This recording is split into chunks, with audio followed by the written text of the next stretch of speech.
As each day passes, I'm realizing that early mornings are going to be my friend these next couple of months. I've had to rearrange my routine and find a better balance for working while still making progress on my van, but I'm really determined to get it done this summer. I'm trying not to get too ahead of myself though. Right now, I just need to focus on getting through my electrical install. I've spent countless hours researching and I still don't quite know what I'm doing, but I'm taking it day by day.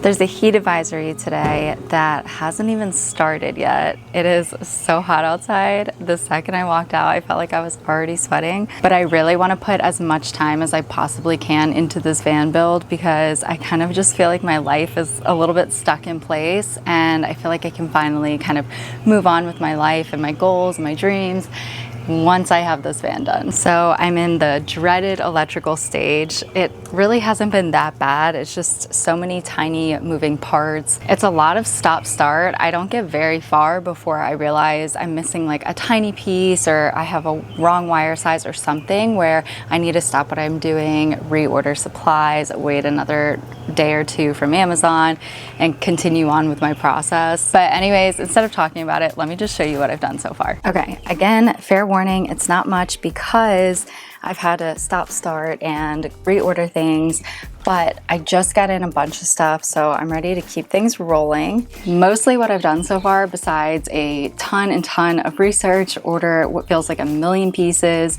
and parts, and spend hundreds and hundreds of dollars, is mount my components, and I'll show you. Right here we have my 400 amp hour of lithium battery. It took my mom and I both to get this sucker in here. It's about 100 pounds. Then I have my DC-DC charger so I can have my car battery charge this battery. And this is the wire that I'm gonna run that for. Over here is my servo. Basically, all my other components get wired into this, and then this gets wired to a touchscreen display that tells me the status of my battery, my inverter, all those things. Over here is my MPPT. This gets connected to my solar and basically monitors my solar power. And then on this wall, I have my inverter. I definitely intentionally put my inverter and my battery on these smaller walls because they're more sturdy. I actually just have the battery resting on the floor because it is so heavy. I don't really want to mount it up.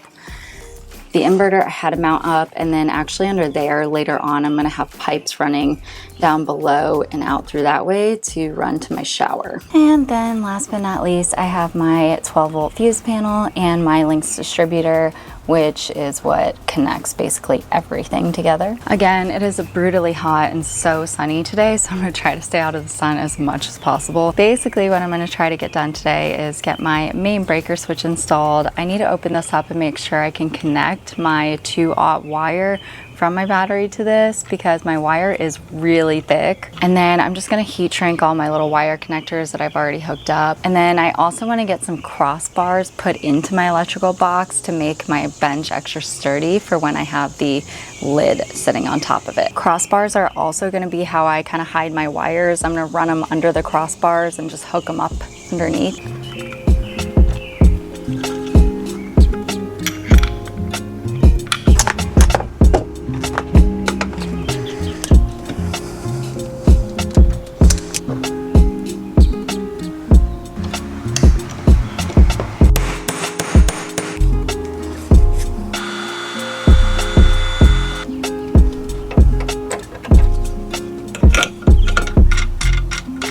I actually have my screws ready to install my breaker switch, but I'm gonna leave it loose because I'm still waiting for the little bus bar links to come in to attach this to this. So I just want to make sure I get this part wired too and inserted in here before I figure out exactly where I want to mount it, because as you can see, the space is kind of tight. This next job is like my favorite part of electrical. It's so much fun in my opinion, but it's just cutting the wires and putting little connectors on them and just getting them ready to install into the fuse panel. I have to be honest though, these ones that are already like insulated with the shrink wrap are kind of janky. I don't have the wood I need to build the cross beams for this bench, so I'm gonna have to run to the store. I'm ready to go to Home Depot, which makes this the perfect time to talk about the sponsor of today's video. I've been doing the van life thing for almost 4 years now, and I've driven my van in some crazy cities with rush hour traffic, on beaches in Mexico, and just on some pretty insane terrains. When you're driving around your entire home with you with all of your valuables inside, you really learn how to be careful on the road. I am so grateful that Quad Lock is sponsoring today's video because on top of just being an incredibly down-to-earth company for the people, their dash and car vent mounts are the strongest and most durable mounts I've ever used, and I've been able to drive my new van as a solo girly without having to worry about my phone going anywhere. And that might sound silly, but I've had my phone somehow fly under the brake pedal, and that was super sketchy. Their mounts are designed to lock your phone into place using their impact resistant phone cases, and one of my favorite features is the ability to turn my phone vertical or horizontal without unlocking it from the mount. They have tons of MagSafe accessories for wireless phone charging, and for my fellow creators out there, they also carry the most insanely durable tripod sticks. So have fun and be safe on your craziest adventures with Quad Lock. Now back to the video. Okay, on the way here, there was definitely some cricketing happening with the electrical box. I think there's just so many heavy components in there, and it's such a big box that the wood is kind of creaking and shaking. So I think that getting some cross beams put in there like I'm about to do is really going to make it kind of tight and make that wood really nice and sturdy. I can't decide what size wood I want. I'm thinking 2x4, but I definitely want to make sure the wood is straight edge just so it looks nice and clean in there and it's not like furring strips where the wood's rounded. So hopefully they have straight edge 2x4s. If not, I think a 1x3 or 1x4 will work out just fine. T-shirt on, got the sunnies, ready to go.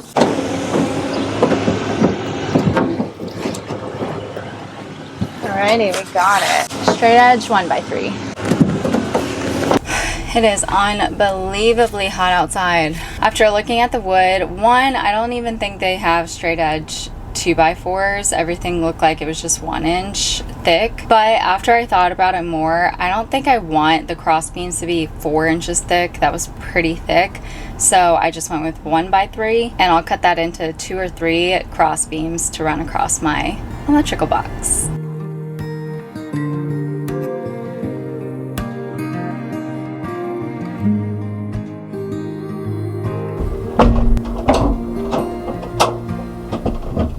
I got the 1x3x8. That'll be more than enough. I know for sure I'm gonna put one here, and then I'm gonna have another one over here. I think right here will definitely be a good spot, especially because I have some holes that I messed up, so it'll kind of hide that a little bit.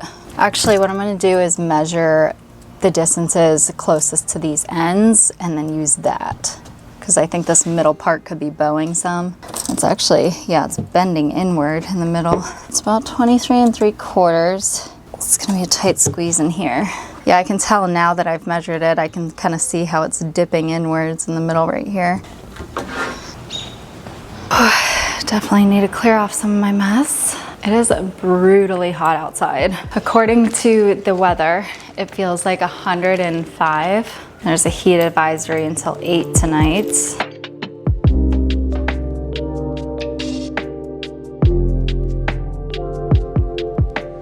Let's get this thing cut. Double check my measurements. So it's 23 3/4 about, but I think I'm gonna go a little tiny bit under because it looks like it might be a tight squeeze. So I really just need to measure and cut the first one, and then I'll use the first one as a reference for the second one. I'm gonna measure and cut 2 and paint them, but I'll probably only install one of them for now.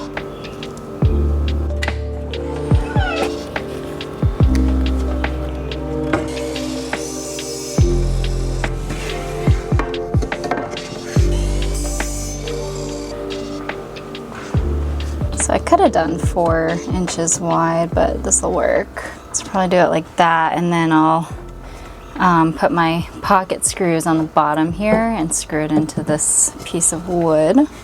And that'll be really good additional support for the seat. I could even do 4 of them.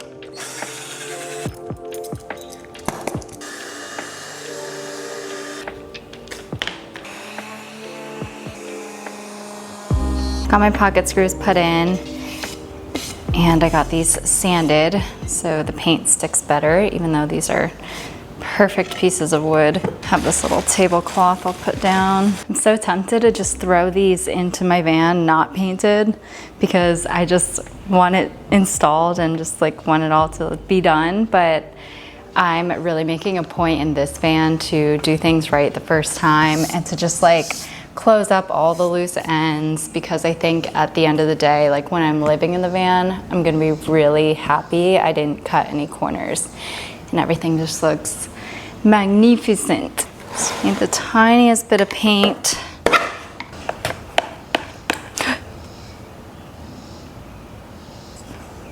Hoping this dries okay with how hot it is today, but I'm willing to take a chance. The tiniest bit. Can't tell if it's in my head or what, but the paint definitely looks a little bubbly and funky. And it doesn't have to look perfect, but it has to dry and look like the rest of the bench. I cannot lie, I can't wait to be done working on the van today, just because of how freaking hot it is. It's like as soon as you step outside, you're dripping sweat. Just took all my anger out on this paint can. Not the prettiest paint job ever, but it'll do. All right, good enough. Obviously, the heat is going to be a battle of its own this summer, but today's just a reminder that I need to start working on the van early in the mornings. The heat is brutal, but I still can't help but love working on the van. It's one of the most rewarding things that I've ever done, and there's nothing else like it. I can't wait to see my vision come to life.